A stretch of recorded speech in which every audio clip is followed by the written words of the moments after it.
ఒక సంతకం, ఒక నమ్మకం, ఒక మోసం. తన స్నేహితుడిని గుడ్డిగా నమ్మిన ఒక రైతు తన జీవితంలో చేసిన ఆ ఒక్క తప్పు వల్ల కుటుంబం మొత్తం కష్టాల్లో పడింది. అసలు ఆ సంతకం వెనక ఉన్న కథ ఏంటి? చివరి వరకు చూడండి. ఒక చిన్న గ్రామంలో రామయ్య అనే రైతు ఉండేవాడు.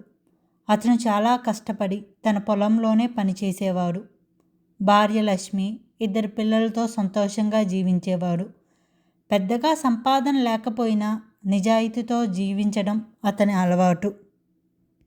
ఒకరోజు రామయ్య తన పొలంలో పనిచేస్తున్నాడు.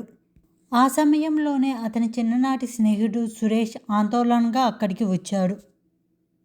రామయ్య, నాకు చాలా పెద్ద సమస్య వచ్చింది.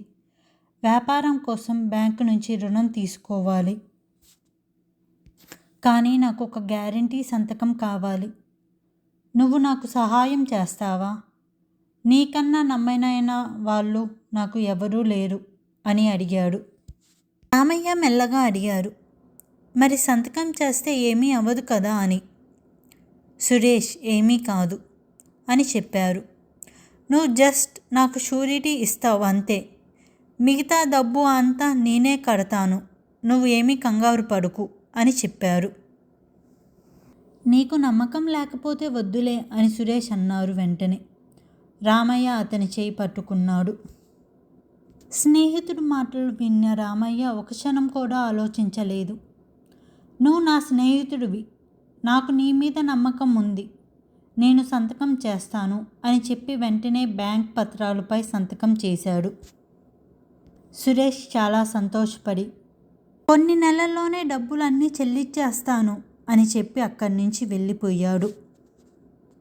రోజులు గడిచాయి, నెలలు గడిచాయి. కానీ సురేష్ మాత్రం అప్పు చెల్లించలేదు. బ్యాంకులో ఏమీ కట్టలేదు. మొదట్లో రామయ్య పెద్దగా పట్టించుకోలేదు. అతనికి ఏదో ఇబ్బంది వచ్చి ఉంటుందిలే అని తనలో తాను అనుకున్నాడు. ఒకరోజు బ్యాంక్ అధికారులు రామయ్య ఇంటికి వచ్చారు. మీరు గ్యారంటీ సంతకం చేశారు. అప్పు తీసుకున్న వ్యక్తి డబ్బు చెల్లించలేదు. ఇప్పుడు మీరు మొత్తం బ్యాంకుకి చెల్లించాలి అని చెప్పారు. నేను డబ్బు తీసుకోలేదు కదా అని చెప్పినా కానీ బ్యాంక్ అధికారులు మాత్రం చట్ట ప్రకారం మీరే బాధ్యత వహించాలి అని చెప్పారు. ఆ మాటలు విన్న రామయ్య షాక్ అయ్యాడు. రామయ్య వెంటనే సురేష్ కోసం వెతికాడు. కానీ సురేష్ గ్రామం వదిలి ఎక్కడికో వెళ్ళిపోయారు. ఇప్పుడు రామయ్యపై భారీ అప్పు పడింది. పెద్ద కుమారుడు తన చదువు మధ్యలోనే ఆపవలసి వచ్చింది. లక్ష్మి తన బంగారు నగలు అమ్మింది. పిల్లలు చదువుకి డబ్బు సరిపోలేదు. అప్పు తీర్చడానికి అతను తన పొలంలో కొంత భాగం అమ్మాల్సి వచ్చింది.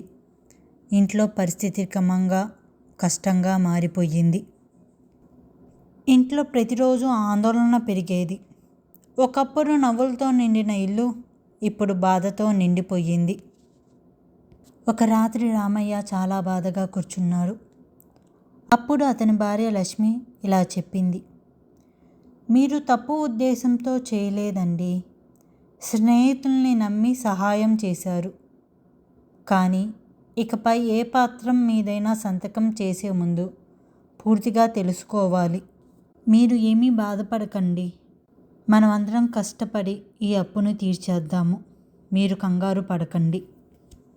మాటలకి రామయ్యకి ధైర్యం ఇచ్చాయి.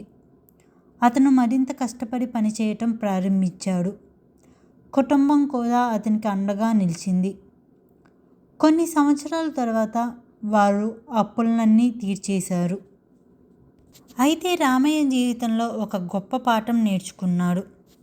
స్నేహం మంచిదే, కానీ ఆలోచించకుండా చేసిన సహాయం కొన్నిసార్లు జీవితాన్ని కష్టంలోకి నెట్టేస్తుంది.